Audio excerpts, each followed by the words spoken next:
Hello friends, आपका स्वागत है हमारी एजुकेशन क्लास पर। आज का हमारा टॉपिक है वो किशोरावस्था है। महत्वपूर्ण टॉपिक जो एग्जाम की दृष्टिकोण से महत्वपूर्ण है। आज हम किशोरावस्था के बारे में पढ़ेंगे। किशोरावस्था को अंग्रेजी में एडोलेसेंस कहते हैं। एडोलेसेंस है वो एक लैटिन शब्द है जिसका अर्थ होता है परिपक्वता की ओर बढ़ना। इस अवस्था को दो भागों में बांटा है।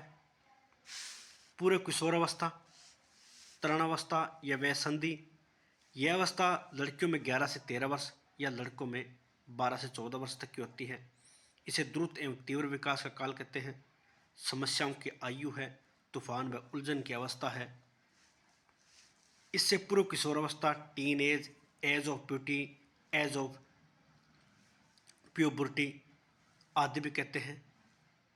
किशोरावस्था को दो भागों में बांटा गया है। एक तो पूर्व किशोरावस्था, दूसरा है प्रारंभिक व उत्तर किशोरावस्था। किशोरावस्था की जो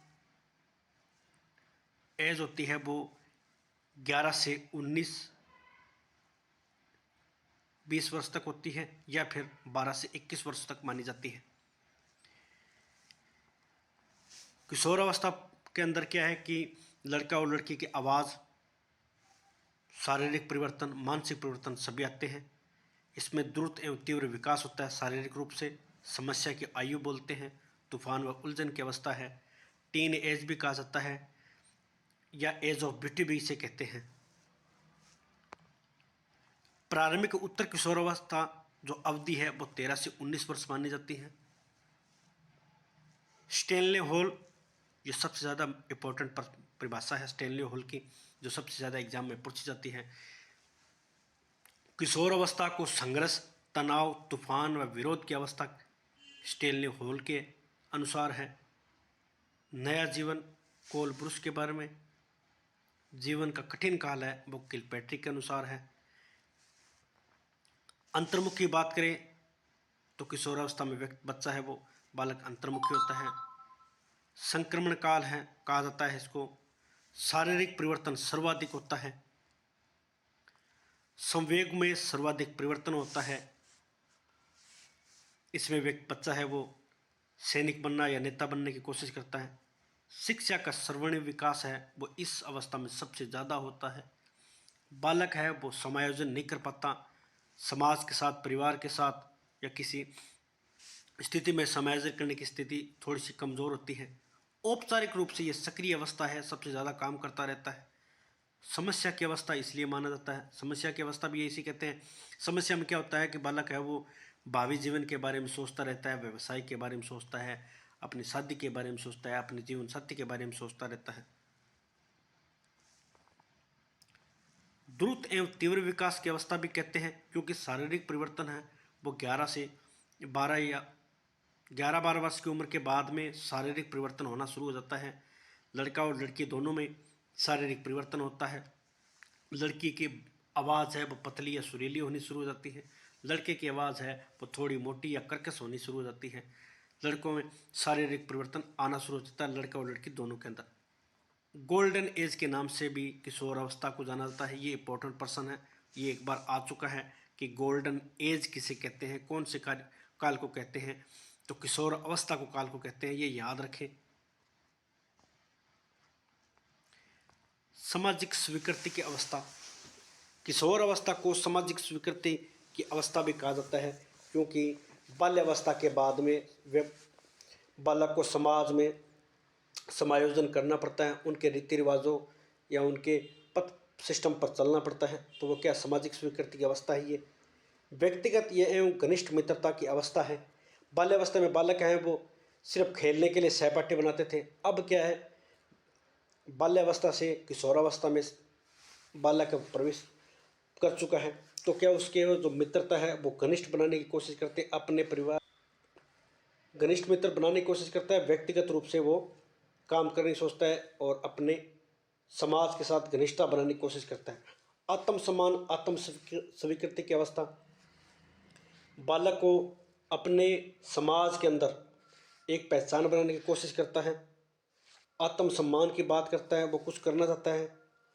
आकस्मिक त्वरित की आयु, संवेग है आकस्मिक रूप से होता है। गुस्सेले गुस्सा प्रवृत्ति है वो इसमें अवस्था में सबसे ज़्यादा होती है।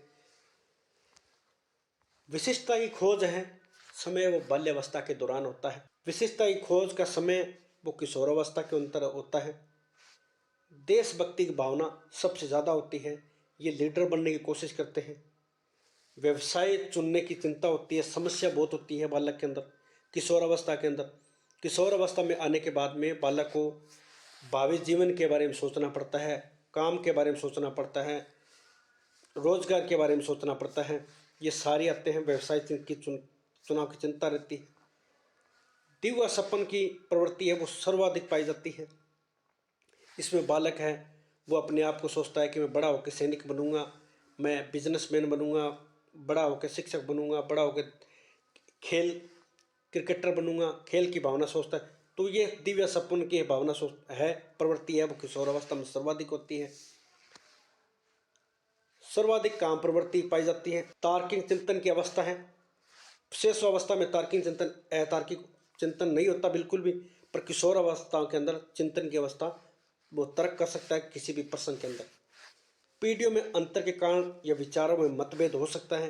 ये जरूरी नहीं है परिवार के लोग जिस बात को सहमत हो वो उसी बात पर सहमत हो, उनकी विचारधारा में मतभेद हो सकते हैं। समाज सेवा की भावना सबसे ज़्यादा होती है। बालक है वो समाज में लीडरशिप करने की सोचता है, कुछ बड़ा करने की सोचता है, देश भावना की जागृत होती है। नेक्स्ट है वीर पूजा की प्रवृत्ति। इस अवस्था में बालक किसी व्यक्ति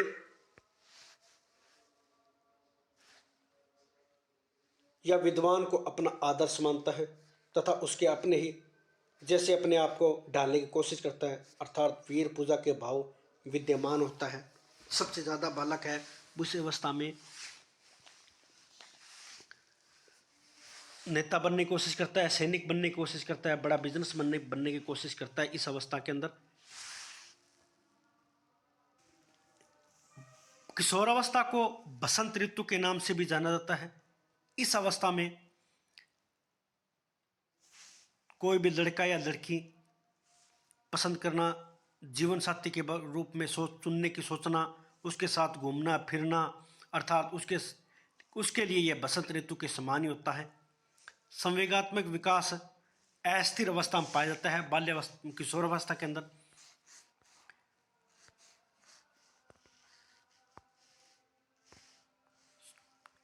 संवेगात्मक विकास है वो सर्वाधिक परिवर्तन होता है। बालक है वो सैनिक बनने की सोचता है कि मैं बड़ा होके सैनिक बनूंगा। आज की बात करता है, 1 या 2 दिन के बाद में वो उस बात को भूल जाता है। अटपटी व उलझन की अवस्था भी इसी को कहते हैं। इस आयु में बालक को व्यवसाय की चिंता, शादी की चिंता, जीवन साथी की चिंता आदि होती है। इसलिए इस आयु को समस्या की आयु या उलझन की आयु भी कहते हैं।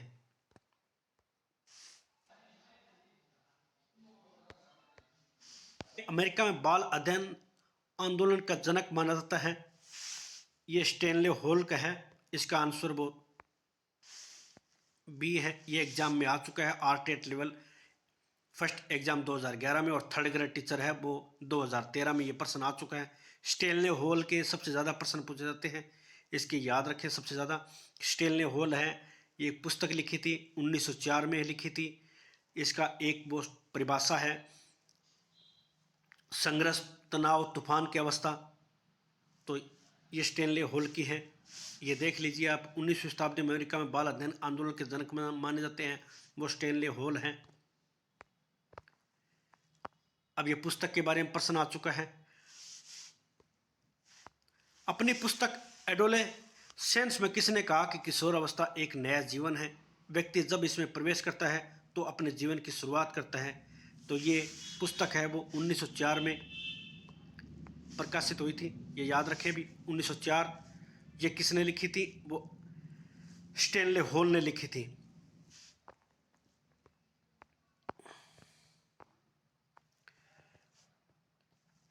अब इस पुस्तक का नाम पूछ लिया है, जो फर्स्ट ग्रेड पॉलिटिकल साइंस 2014 में आया हुआ है। एडोलेसेंस पुस्तक के लेखक कौन है? वो स्टेनले हॉल है, ये याद रख ले।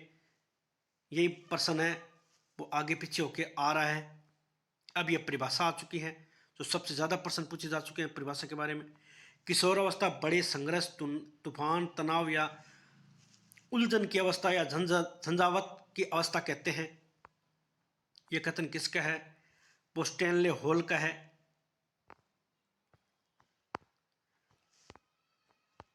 नेक्स्ट प्रश्न है, स्टैनले हॉल के अनुसार फर्स्ट ग्रेड बायोलॉजी के अंदर आया 2014 के अंदर। इसमें स्टेटमेंट को पूछा गया है। तो स्टैनले हॉल की जो परिभाषा है, किशोर अवस्था बड़े संघर्ष, तनाव, तूफान और विरोध की अवस्था है। ये प्रश्न को उल्टा करके इसमें रखा है। स्टैनले हॉल की परिभाषा पूछी गई इसमें। तो किशोर अवस्था बड़े संघर्ष, तनाव, तूफान या विरोध की अवस्था, उलझन की अवस्था, अटपटी अवस्था, इस प्रकार से कोई भी प्रश्न आ जाए ये याद रखें।